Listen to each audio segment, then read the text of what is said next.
네, 안녕하세요. 17년째 랩터스 팬 외길 인생의 로이스터입니다. 이번 시간에는 지난 시간에 예고했던 것처럼 벤 시몬스와 파스칼 시아캄이 두 선수를 비교하는 시간을 갖고 팀 캐나다의 올림픽 도전기로 마무리를 지었습니다.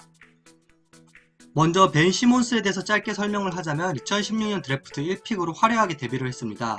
당시 필라델피아의 우승을 위한 프로젝트, 무제한 탱킹 프로젝트였죠. 더 프로세스의 주축으로서 잘생긴 얼굴과 필라델피아의 열광적인 팬들 덕분에 데뷔를 하자마자 인기 스타의 반열에 올랐습니다. 벤 시몬스에 대해서 짧게 이야기를 하자면 그야말로 뉴 타입의 선수라고 저는 이야기를 하고 싶습니다.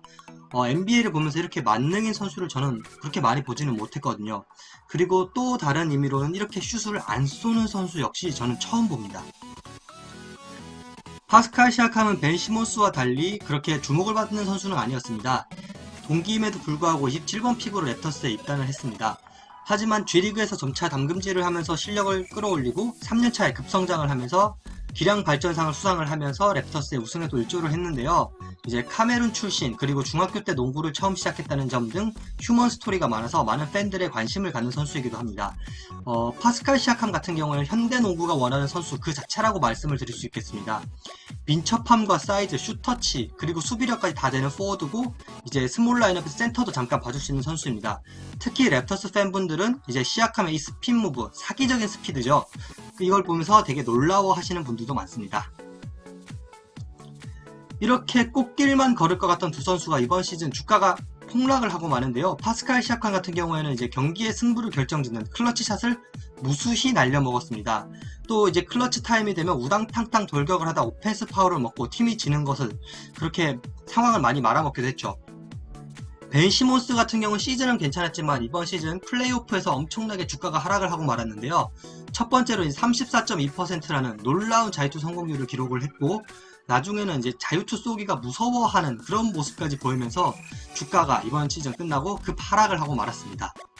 지금 이 시점에서는 팬분들은 이 두 선수에 묶여있는 계약 기간과 연봉 참 부담스러울 것이라고 생각됩니다. 네, 결론적으로는 시간과 돈 둘 다 아까운 상황입니다.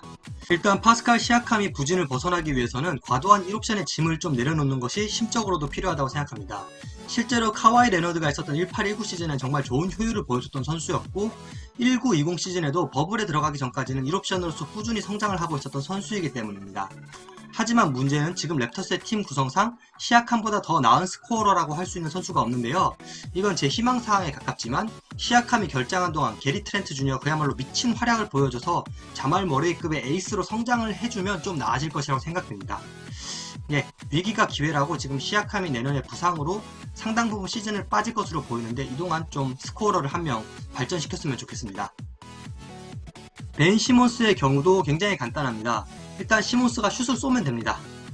근데 벤 시몬스 같은 경우는 매년 오프시즌 슛을 쏜다라는 루머만 있고 영상만 올라왔고 실제로 그 다음 시즌 오픈이 되면 예전 같은 상태로 회귀를 하곤 했었는데요.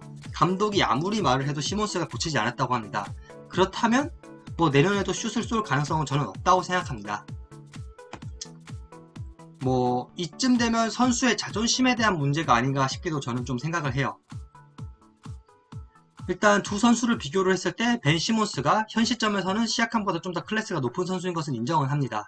하지만 파스칼 시아캄은 무명 선수에서 이제 지금까지 막 성장을 했다는 점과 계약 기간이 시몬스보다 1년 짧다는 점이 오히려 지금은 상황이 좀 더 낫습니다. 그리고 시아캄 같은 경우에는 이제 슛이 되기 때문에 다른 팀의 트라이드 칩으로서도 좀 더 효율 가치가 있지 않을까라는 것이 저의 개인적인 생각입니다. 예, 뭐 근데 제가 이게 시아캄이 더 낫다라고 생각을 해도 이게 뭐 시몬스보다 더 나은 선수다 이런 게 아니라 뭐 일단 효율, 팀들이 좀 더 원할 것 같다라는 생각입니다. 그럼 앞으로 필라델피아 구단은 어떻게 해야 되냐라고 물어보신다면 저는 시몬스를 무조건 트레이드 해야 된다고 생각합니다. 물론 시몬스 좋은 선수입니다. 하지만 필라델피아 76ers 지금 우승 바라보고 팀 스쿼드 만들었습니다. 반드시 트레이드 해야 됩니다. 하지만 두 가지 걸림돌이 있는데 첫 번째는 이번 플레이오프를 통해서 벤 시몬스의 가치가 바닥에 떨어졌습니다. 그리고 두 번째는 시몬스가 슛을 쏠 수 없는 선수이기 때문에 슈터가 많은 팀으로 밖에 트레이드가 되지 않는데 그런 팀이 리그에 많지 않다는 점입니다. 네, 이미 구단 측에선 시몬스 트레이드를 하지 않는다라고 선언을 했는데요. 그런 이야기를 하는 것 자체가 트레이드에 대해서 문의는 듣겠다라는 뜻으로 저는 이해를 했습니다. 캐나다 국가대표팀의 올림픽 도전기입니다. 첫 번째 상대는 그리스였는데요. 6점 차로 승부가 갈렸을 만큼 아주 팽팽한 경기였습니다. 위긴스, 베럿, 알렉산더 워커 트리오가 팀의 97득점 중 63득점을 무려 도맡았습니다. 막판 뒷심이 없었다면 캐나다가 졌을지도 모르는 그런 승부였는데요. 예, 그리스가 강한 건지 캐나다가 약한 건지 조금 의문이 드는 경기였습니다. 힘들었던 그리스전과는 달리 중국전은 30점 차 대승을 거뒀습니다. 저는 이 경기에서 캐나다보다는 중국에 좀 더 초점을 맞추고 싶은데요. 이번 중국 올림픽 팀은 젊은 선수들 위주로 출전을 했습니다. 이게 중국 선수들의 세대 교체일지 아니면 전반적인 실력 저하인지는 앞으로 지켜봐야겠는데요. 이로써 10연속 올림픽 진출이라는 대기록의 중국이 올림픽에 진출하지 못하게 되었습니다. 추가로 고하우엔 선수가 NBA 드래프트 참가를 선언을 했는데 이것도 나중에 시간이 된다면 언급을 해드리도록 하겠습니다. 이어진 4강 토너먼트에서는 체코와 연장 승부 끝에 캐나다가 2점 차로 패배를 하면서 올림픽 도전이 실패로 끝나게 말았습니다. 블레이크 슈입이라는 선수가 31득점이나 거두는 맹활약을 거뒀고요. 체코의 센터가 이름은 기억이 안 나는데 19개나 리바운드를 땄고 특이하게도 이 선수는 일본 B리그에서 뛰고 있다고 합니다.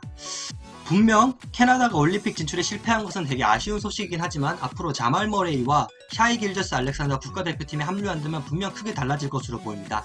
또 이번에는 빅맨인 켈리 올리닉과 캠 버치가 합류하지 못했기 때문에 이 빅맨들이 더해진다면 좀 더 나은 팀들이 되겠죠. 반면 제가 예상했던 이제 캐나다 대 터키의 결승전은 완전 반대로 진행되고 말았습니다. 잠깐 대한민국 국가대표 농구팀 이야기를 안 할 수가 없겠는데요. 예상대로 베네수엘라 리투아니아에게 연속으로 패배하면서 탈락을 하고 말았습니다. 이현중 선수와 여준석 선수는 국가대표팀에서 놀라운 모습을 보여줘서 이 점에 있어서는 팬분들이 많이 만족감을 느꼈을 것이라고 생각됩니다. 이번에도 어김없이 패배하고 나서 뉴스에서는 3개의 벽 이야기가 나왔는데요. 3개의 벽은 넘지 못했다, 3개의 벽은 높았다 이런 이야기를 하고 있는데 물론 우리나라 수준이 세계 무대에 통하지 않는 것은 맞지만 왜 그 벽을 못 넘는지 수십 년 동안 넘지 못하는지에 대해서는 한국 농구계가 좀 더 생각을 해보아야 될 문제라고 생각을 합니다. 좀 자세히 언급을 하고 싶지만 제가 한국 농구 전문가도 아니기 때문에 좀 이번 시간에는 아끼도록 하겠습니다. 네. 좋아요와 구독, 댓글 모두 감사하고요. 제가 이번 시간 준비한 자료는 여기까지입니다. 다음 주 예고를 살짝 드리자면 NBA 드래프트 랩터스가 부른 초청한 선수들에 대해서 좀 언급을 하고 싶습니다. 기다려주시면 또 다음 주에 재미난 자료를 여러분들 찾아뵐 수 있도록 하겠습니다. 감사합니다.